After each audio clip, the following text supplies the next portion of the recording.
I could get into the whole biology aspect of this, but I'm not going to. All I'm gonna say is viruses are not racist, so you shouldn't be either. That's all I'm gonna say.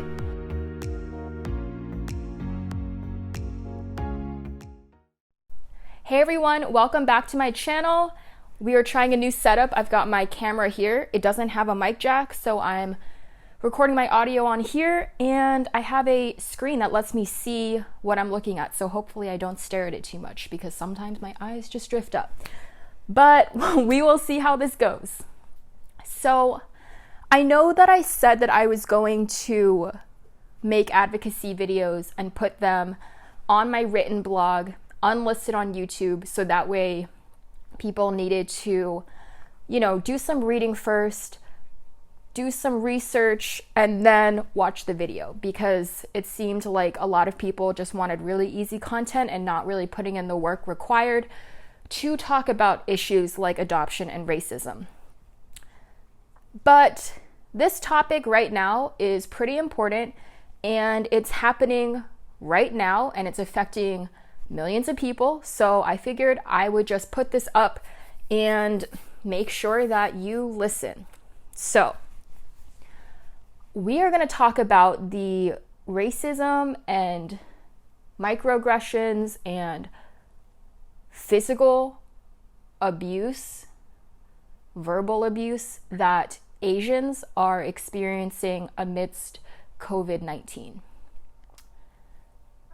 I don't even know where to start with this one.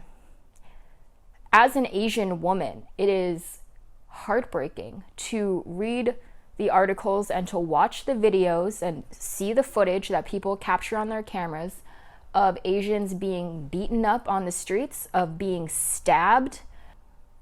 In Texas, there was an instance of a family and young boys being stabbed, cut in the face, because they're Asian.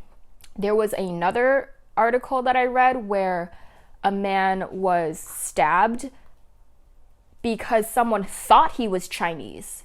He wasn't. And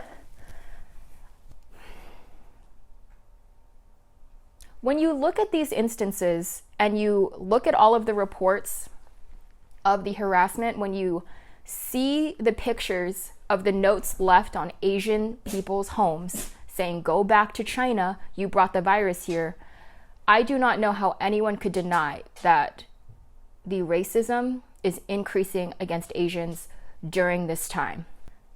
All of that stuff is so terrible. But I think what hurts even more, or what's more concerning to me, is when your own family and friends refuse to stop calling it the Chinese virus, when they have jokes about, Chinese people eat this, and so what's the next virus going to be? And it's really concerning when I'm scrolling through all of my adoption groups and I see adoptees saying, my parents keep calling it Chinese virus and I don't know what to do about it. The thing about the name, 5 years ago, the World Health Organization had to release a statement saying these are the best practices for naming diseases and viruses. And when you call something like the Chinese virus, you're stigmatizing people of that group and you're putting them at risk. So there's a reason we call it COVID-19. It stands for Coronavirus Disease 19. And COVID-19, that's pretty easy to say for me. Chinese virus, COVID-19, same amount of syllables. It really should not be an issue. And I think one of the main arguments that I see from people is, I'm calling it Chinese virus because that's where it comes from. I'm not trying to be racist. My message to you is, you are completely aware that people use Chinese virus to be racist. You don't know how people are interpreting your words. And so if it doesn't matter to you, then just call it COVID-19. Just stop calling it Chinese virus. And before you come at me with the whole Spanish flu thing, do your research. And yes, I'm getting heated about this because I'm tired of seeing this stuff. And it is directly impacting adoptees, because when you have transracial adoption, there's already a power dynamic due to systemic racism. Okay? Like, let's just get it out there. If you've been watching me long enough, you know this. So when you have the person in power continuously calling it Chinese virus, what is that telling the child who is Chinese? You know, it's very easy for someone to say, oh, well, she calls it Chinese virus and her daughter is from China, so I can call it Chinese virus. No, just please, if you're not trying to be racist, then why continue to do something that is allowing people to be racist? Like, you don't want to have any part in racism, so just call it COVID-19. I could get into the whole biology aspect of this, but I'm not going to. All I'm going to say is viruses are not racist, so you shouldn't be either. That's all I'm going to say. To my fellow Asians watching, I'm here with you. Thankfully, I have not experienced anything personally. It is really concerning when I see these reports coming, because I'm in Austin, which is more progressive, but it's concerning when I see these articles coming from towns, you know, very close to me about Asians being attacked for going out and grocery shopping or whatever, because people think that, you know, we brought it here and we need to bring it back.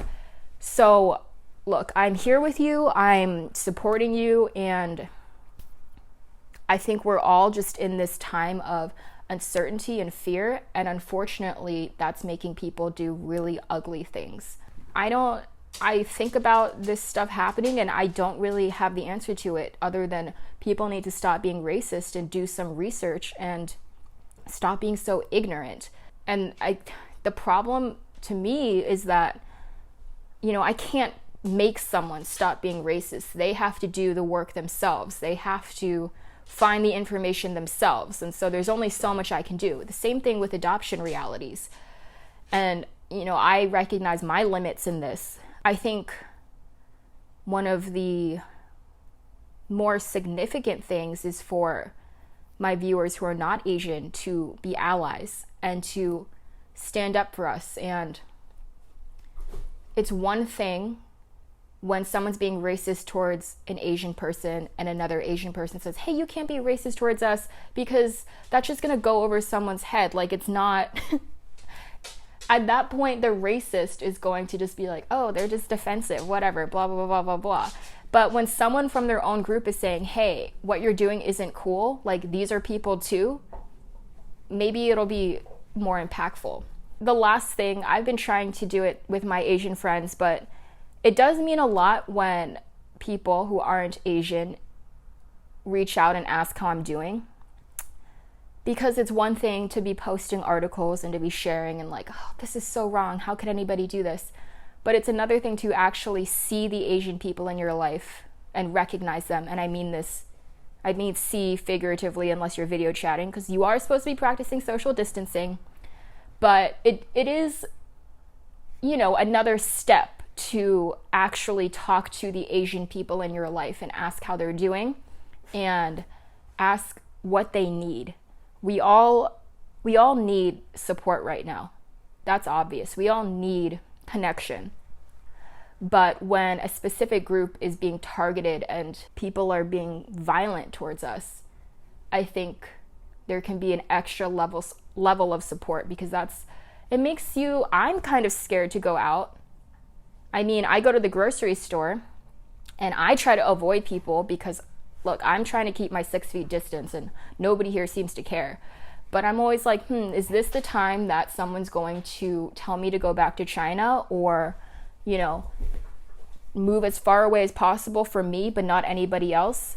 It's definitely scary times, because we get that racism. I've gotten that racism in normal circumstances. And so now when millions of people are listening to a select few who continue to call it Chinese virus and continue to say that it's not racist, but really in the back of everyone's minds, you're suddenly placing the blame because it's called the Chinese virus. It's definitely worrisome. I don't know if I have the answers, but people need to know about this and people need to stop doing what they're doing.